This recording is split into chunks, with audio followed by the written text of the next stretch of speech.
Hello and welcome. It's autumn, and since it is so beautiful outside, I thought that I'd come out to talk about books. We are focused on dark academia, and my first title is In These Hallowed Halls. It is edited by Marie O'Regan and Paul Kane. It's an anthology of dark academia stories, and dark academia is two things. It's an aesthetic that's scholarly with a gothic edge, so think tweed blazers, warm cardigans, warm sweaters, the autumn, museums, and libraries. It's also a subgenre where academic life and the arts and literature are an obsession. There's a love of the pursuit of knowledge and often an exploration of death. It includes Ivy League schools, friend groups that can have a toxic edge, secret societies, and obsession. Often, there's a murder involved. So grab your favorite coffee or tea, and let's get started. In These Hallowed Halls is an anthology of 12 stories. Authors include some names that you will recognize: Olivie, David Bell, and M.L. Rio for starters. As with any anthology, there will be authors and stories you like more than others. But with those you do like, you have an opportunity to look at their other titles and select some books that they've written. I've actually requested a couple books by some of these authors from the library. These stories run the gamut of dark academia, from students in relationships with teachers to betrayal by teachers or friends or lovers. There's obsession with other characters and characters trying to deal with their own failings or the failings of others. You might not like every story, and if you're very specific about what you consider dark academia, you may be confused by the inclusion of some of these stories. I enjoyed all these stories, but some of my favorites include 1,000 Ships by Kate Weinberg. Lorna is involved with one of her professors. He is involved in a hearing because of the way he treated a fragile student. And while he is away, Lorna makes some discoveries. The Hare and the Hound by Kelly Andrew. Bunny, a student with a checkered past and an uncertain future, is riding his bicycle and he hits a rabbit. Later he sees a student in the library sitting at his usual table, and she has her arm in a cast, and he becomes obsessed with the idea that the student and the bunny are the same. The Unknowable Pleasures by Susie Yang. Sophie is accepted into a seminar given by a professor who's very particular about the students that he allows into his seminars.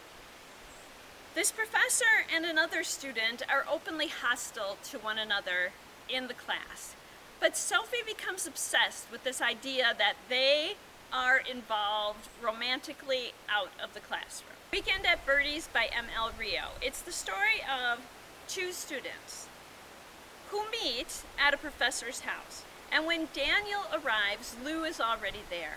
And she has discovered that the professor who lives there is dead. But before contacting the police, they put into motion a plan to benefit from her untimely death. What are some books to read for a similar experience? I have a few for you. And I have them divided into two types of dark academia. There's the dark academia that takes place in the normal world, and then there's dark academia that's fantasy. So, first up is The Secret Histories by Donna Tartt, and this is often cited as the original dark academia book. Richard has studied Greek in the college he was attending, and now he's transferred to Hampton College. He would like to study Greek again, but the professor who teaches Greek is very selective about his student. But Richard is determined. He loves everything about the group, from their manners to their clothing. He's obsessed, and when he's finally in the group, He learns that one of them is annoying and uncouth. Richard is drawn into a web of deceit and learns how far he'll go to preserve this new life. If We Were Villains by M.L. Rio. Again, we're dealing with an obsession, but whereas The Secret Histories involves Greek, If We Were Villains focuses heavily on the plays of Shakespeare, even incorporating Shakespeare's dialogue into the characters' dialogue. And the characters are a group of 7 players studying Shakespeare. It starts with Oliver being released from prison, and he's met by the detective who basically put him there. But the detective isn't sure that Oliver is really the one who committed the crime. And so he asks Oliver to tell him what really happened. And after 10 years, Oliver is ready to do just that. If you're looking for more of a fantasy experience, I've got 2 of them, and the first one is Ninth House by Leigh Bardugo.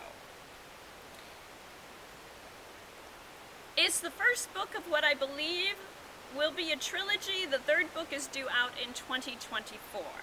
Alex is a member of Yale's freshman class, and she's probably the most unlikely member of the freshman class. She was the lone survivor of a horrific unsolved murder in California, but she's been offered a second chance and a position in the group that watches over the secret societies of Yale. But when her mentor and friend Darlington disappears during a ritual, she's determined to find out exactly what's going on. And The Atlas 6 by Olivie Blake. 6 students every decade are selected to try for a spot in the Alexandrian Society. If accepted, they will gain power and prestige. They'll fight to join the society even if it means growing close to their own enemies or betrayal by their friends. What they don't realize is that one of these magicians is not meant to survive the year.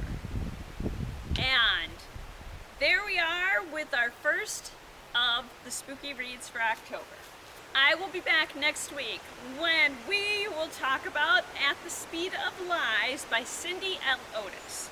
I hope that you will join me then, and until then, I hope that you enjoy all that you do and all that you read. And thank you.